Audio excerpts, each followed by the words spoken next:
नमस्कार। आज सुनिए सुभद्रा कुमारी चौहान की लिखी कहानी मछली रानी वे मैंने कौन थे। मैं क्या बताऊं? वैसे देखा जाए तो वे मेरे कोई भी न होते थे। होते भी तो कैसे? मैं ब्राह्मण, वे क्षत्रिय, मैं स्त्री, वे पुरुष, फिर न तो रिश्तेदार हो सकते थे और न मित्र। आह, यह क्या कह डाला मैंने? मित्र? भला किसी स्त्री का कोई पुरुष भी मित्र हो सकता है? और यदि हो भी तो क्या इसे समाज बर्दाश्त करेगा? यहां तो किसी पुरुष का किसी स्त्री से मिलना जुलना या किसी प्रकार का व्यवहार रखना भी पाप है। और यदि कोई स्त्री किसी पुरुष से किसी प्रकार का व्यवहार रखती है, प्रेम से बातचीत करती है, तो वह स्त्री भ्रष्टा है, चरित्रहीना है, नहीं तो पर पुरुष से मिलने जुलने का और मतलब ही क्या हो सकता है। खैर, न तो मुझे समाज से कुछ लेना देना है, न समाज से कुछ सरोकार। समाज ने तो मुझे दूध की मक्खी की तरह निकालकर दूर फेंक दिया है। फिर मैं ही क्यों समाज की परवाह करूं? मेरे माता पिता साधारण स्थिति के आदमी थे। परिवार में माता पिता के अतिरिक्त मुझसे बड़े मेरे 3 भाई और थे। मैं सबसे छोटी थी। छोटी होने के कारण घर में मेरा लालन पालन बड़े लाड प्यार में हुआ था। मेरे 2 भाई बनारस हिंदू यूनिवर्सिटी में पढ़ते थे और दोनों से छोटा राजन मैट्रिक में पढ़ रहा था। मेरे पिताजी संस्कृत के पूरे पंडित थे और पुरानी रूढ़ियों के कट्टर पक्षपाती। यहां तक कि वे मेरा विवाह 9 साल की ही उम्र में करके गौरीदान के अक्षय पुण्य के भागी बनना चाहते थे। कई लोगों के और विशेषकर मेरे भाइयों के विरोध के कारण ही वे ऐसा न कर सके थे। जब मैं 5वीं अंग्रेजी में पढ़ रही थी और मेरी आयु 14 साल के लगभग थी, तब सेरे माता पिता को मेरे विवाह की चिंता हुई। वे योग्य वर की खोज में थे ही कि संयोग से ललितपुर के तालुकेदार राजा राममोहन हमारे क्सबे में शिकार खेलने के लिए आए। क्सबे से लगा हुआ ही एक बड़ा जंगल था, जहां शिकार खेलने का अच्छा मौका था। उनका खेमा जंगल से बाहर क्सबे के पास ही था।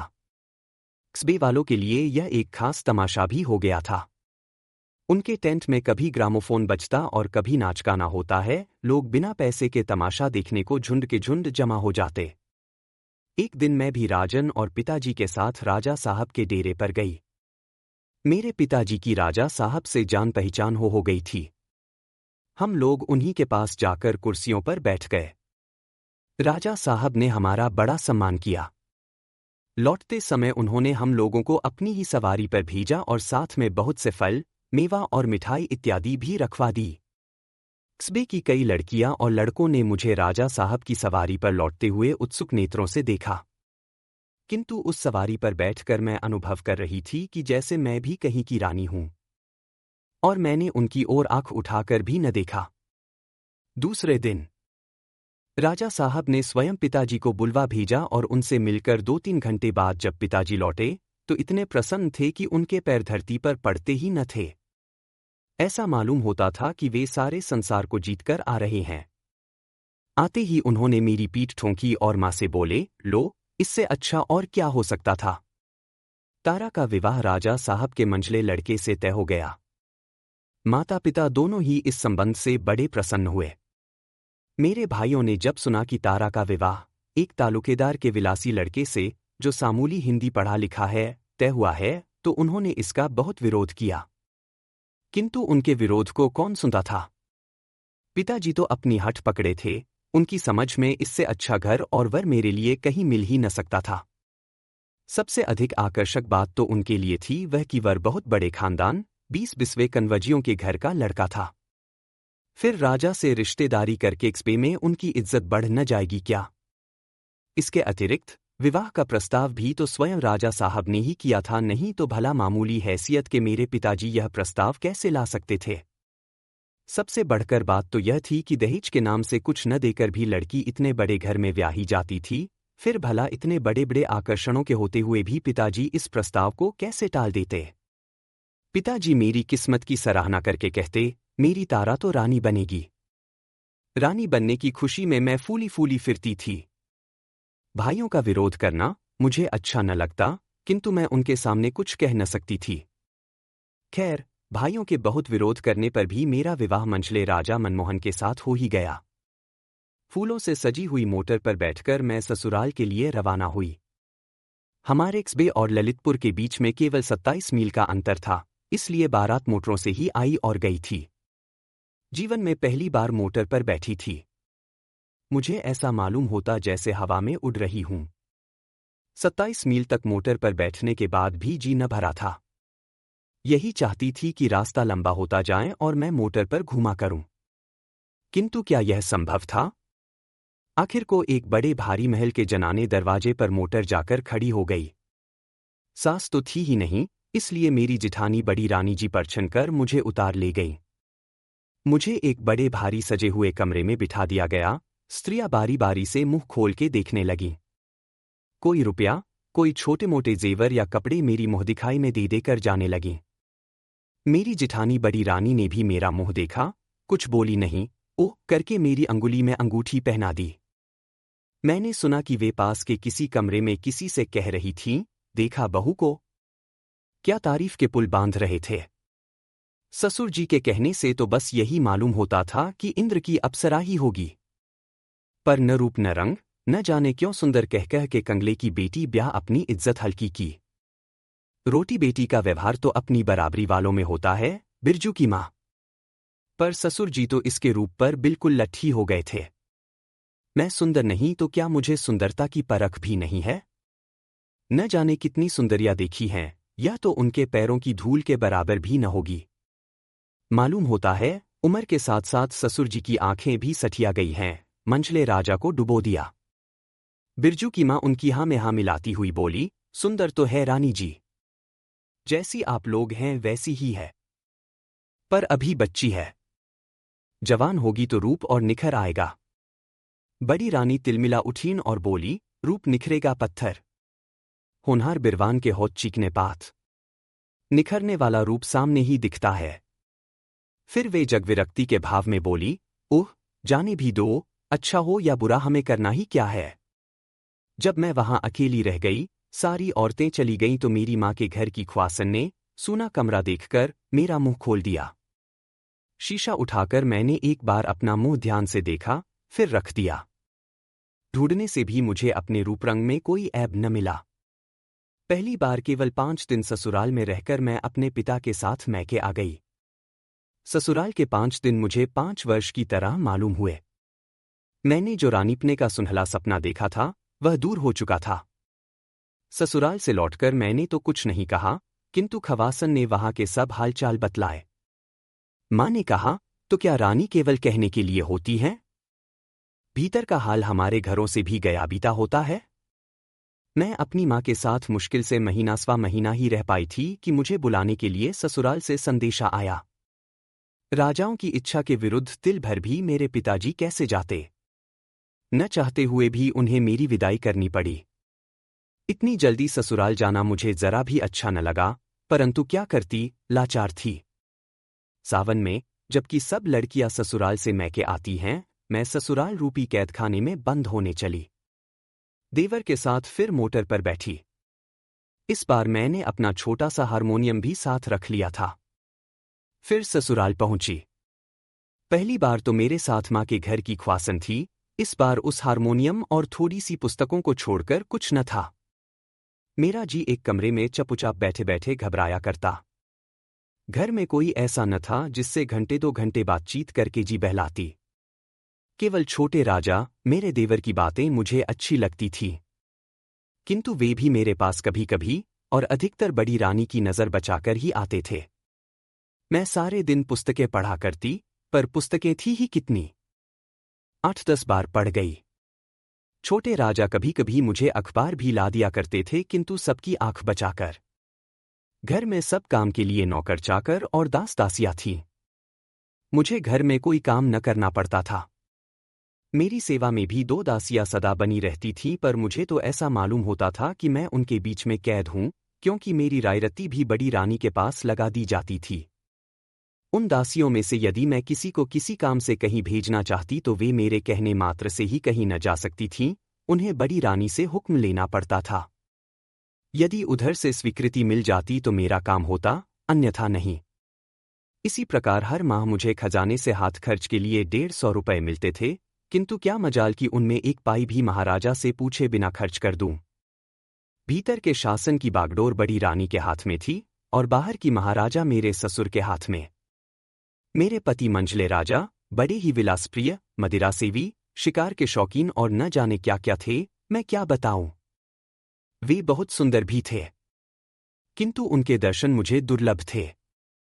चारच दिन में कभी घंटे आध घंटे के लिए वे मेरे कमरे में आ जाते तो मेरा अहोभाग्य समझो। उनकी रूप माधुरी को एक बार जी भर पीने के लिए मेरी आंखें आज तक प्यासी हैं, किंतु मेरे जीवन में यह अवसर कभी न आया।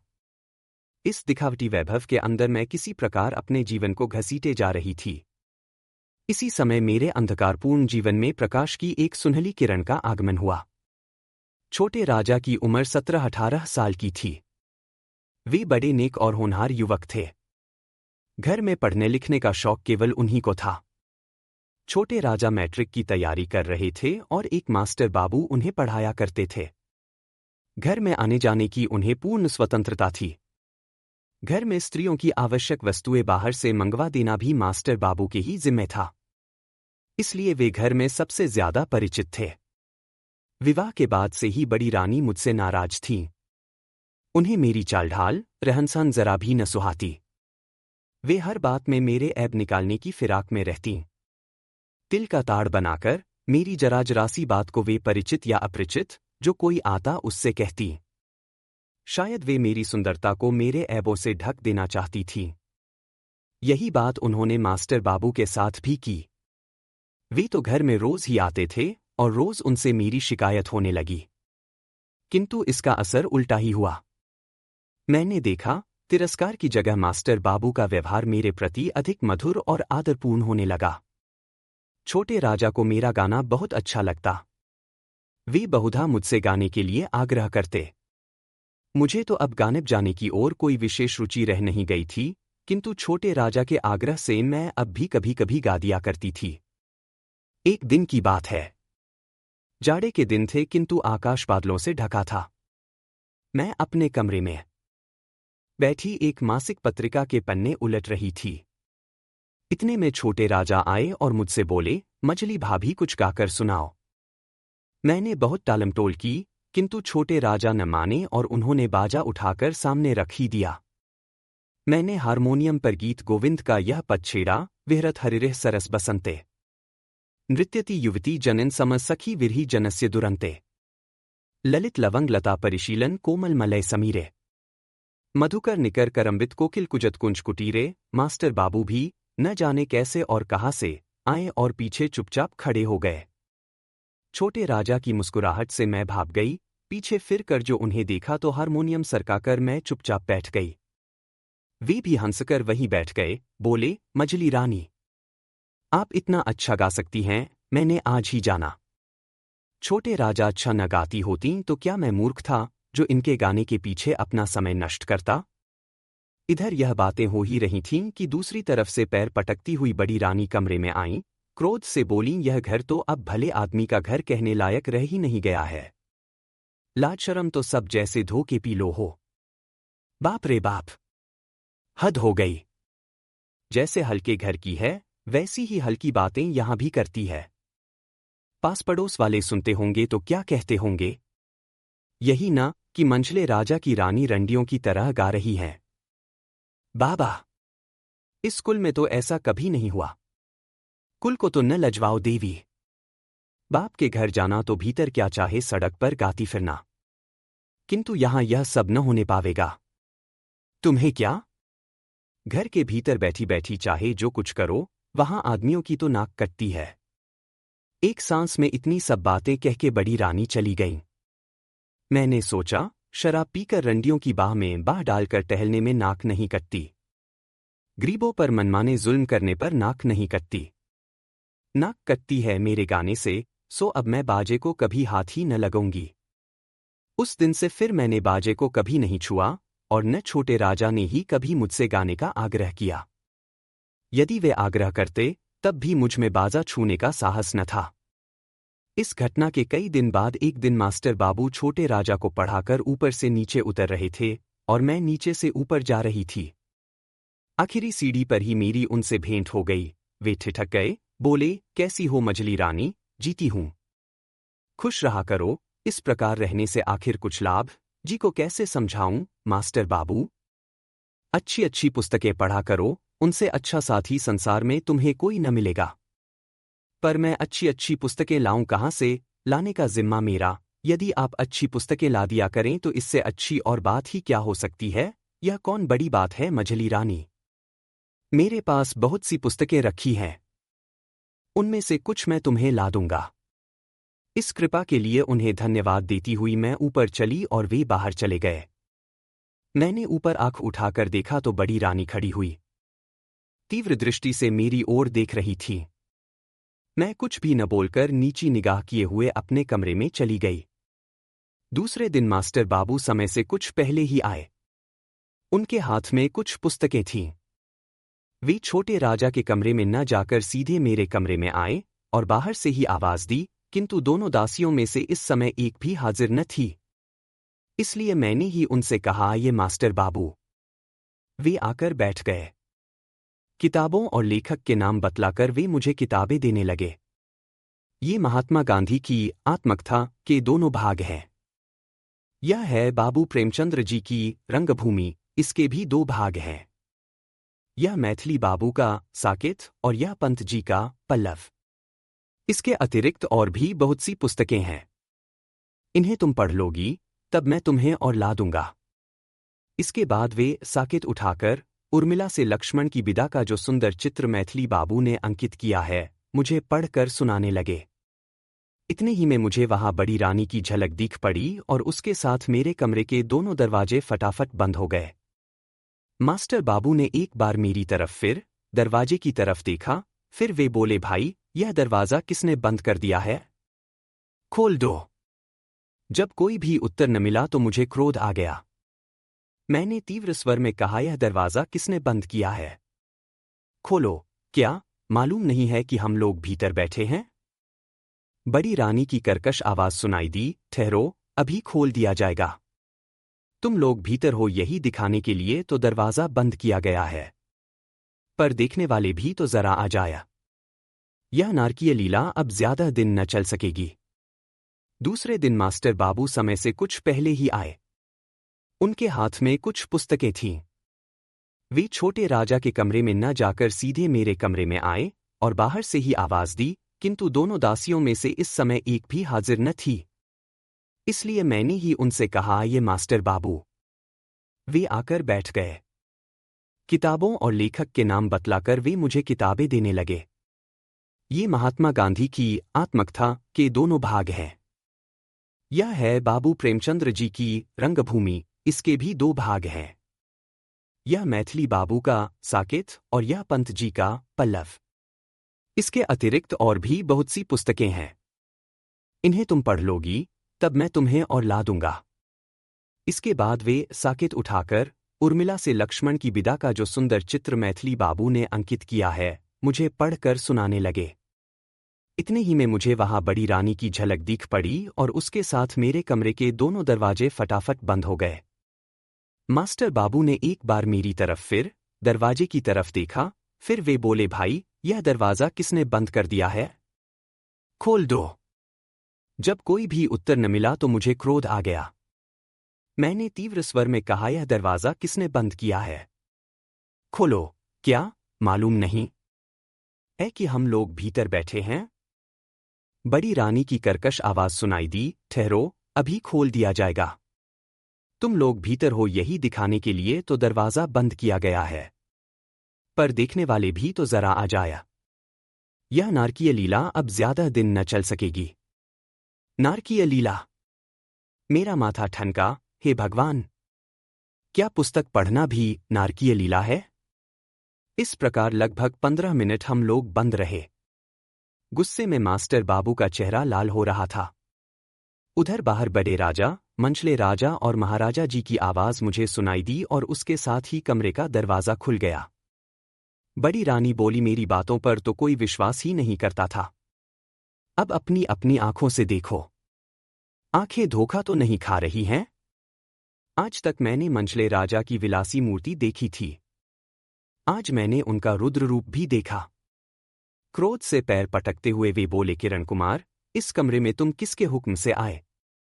मास्टर बाबू भी उसी स्वर में बोले, मुझे किस कमरे में जाने का हुक्म नहीं है। बड़े राजा, मास्टर बाबू, अब यहां से चले जाओ, इसी में तुम्हारी कुशल है। वे, मुझे ऐसी कुशल नहीं चाहिए। मैं पापी नहीं हूं जो कायर की तरह भाग जाऊंगा। जाने से पहले मैं आपको बतला देना चाहता हूं कि मैं और मझली रानी दोनों ही पवित्र और निर्दोष हैं। यह हरकत ईर्ष्या और जलन के ही कारण की गई है।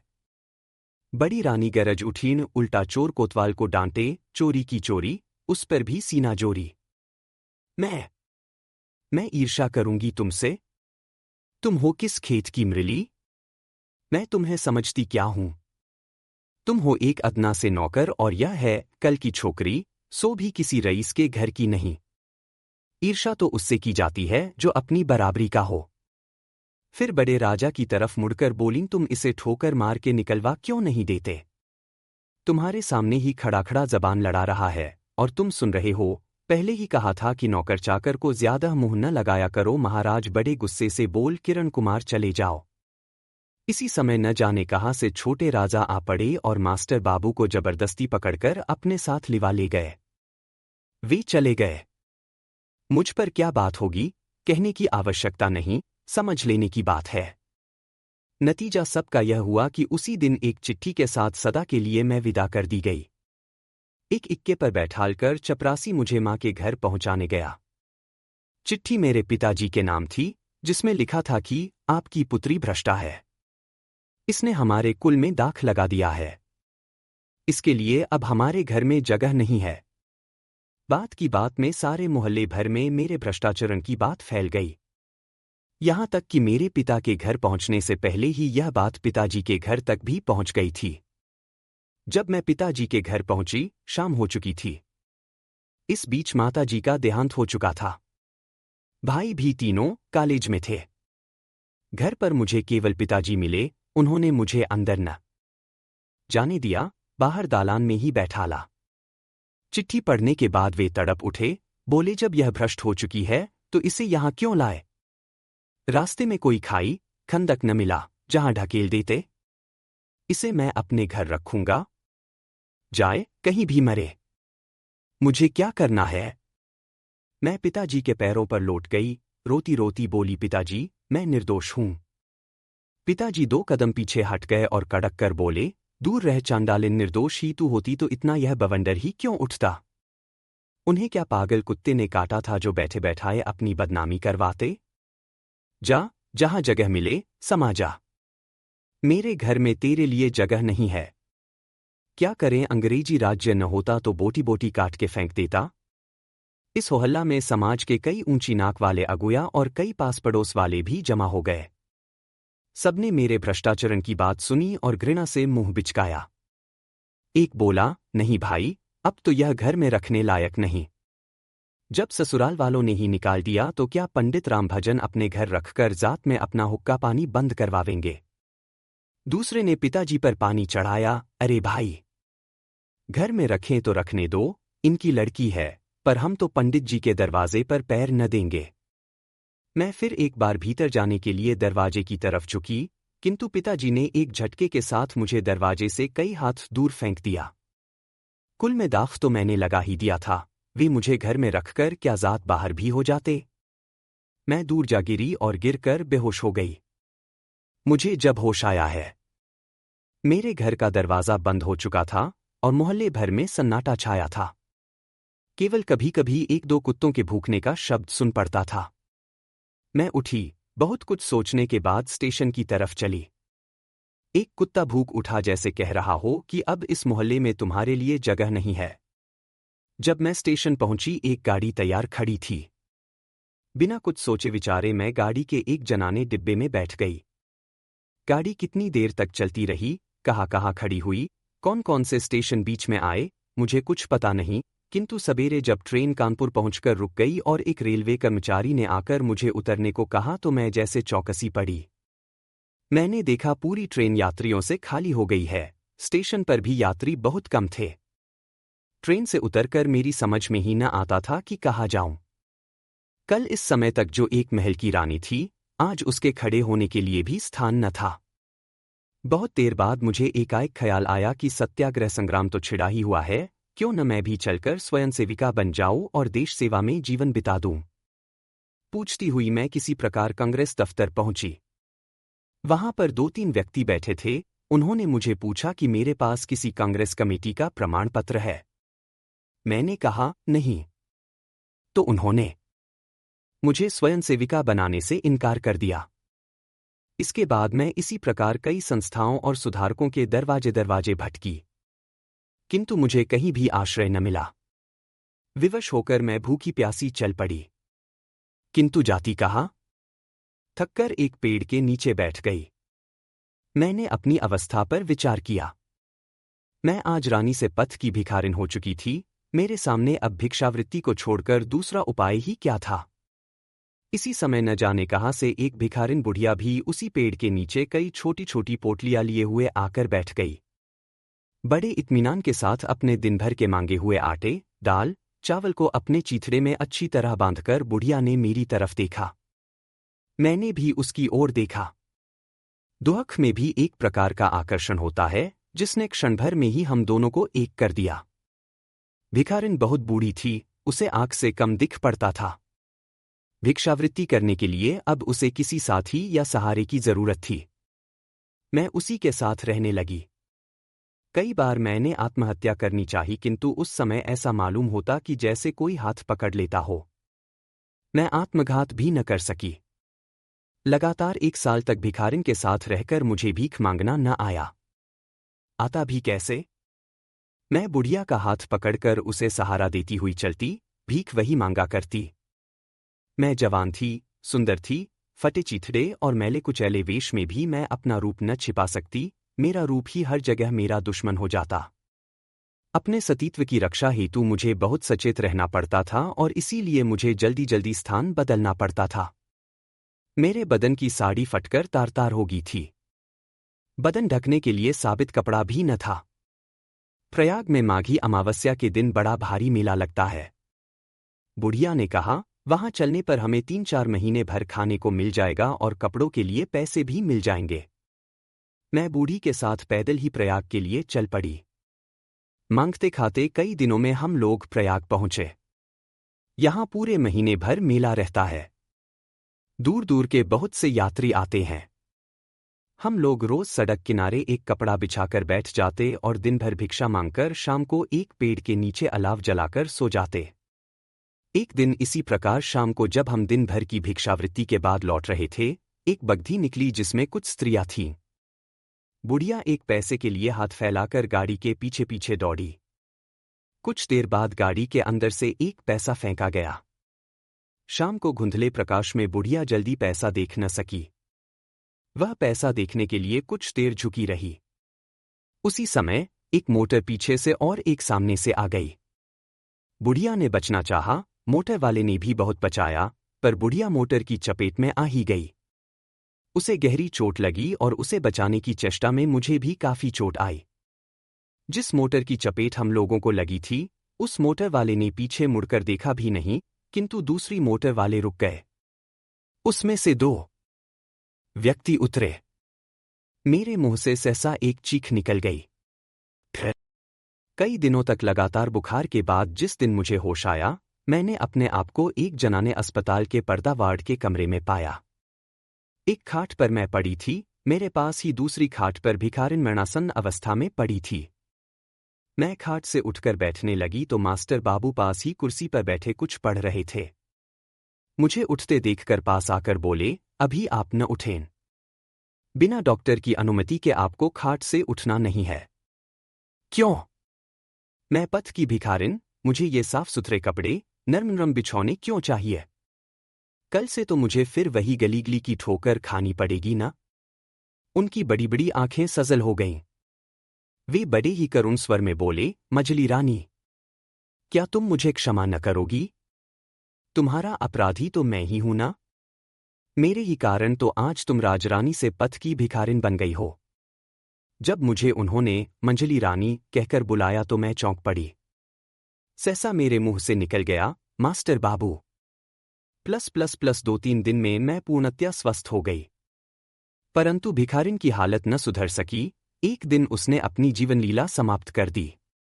उसके अंतिम संस्कारों से निवृत्त होकर मैं मास्टर बाबू के साथ उनके बंगले में रहने लगी। किंतु मैं अभी तक नहीं जान सकी कि वे मेरे कौन हैं। वे मुझ पर माता की तरह ममता और पिता की तरह प्यार करते हैं, भाई की तरह सहायता और मित्र की तरह नेक सलाह देते हैं, पति की तरह रक्षा और पुत्र की तरह आदर करते हैं। कुछ न होते हुए भी वे मेरे सब कुछ हैं, और सब कुछ होते हुए भी वे मेरे कुछ नहीं हैं। आप सुन रहे द सुभद्रा कुमारी चौहान की लिखी कहानी मंझली रानी।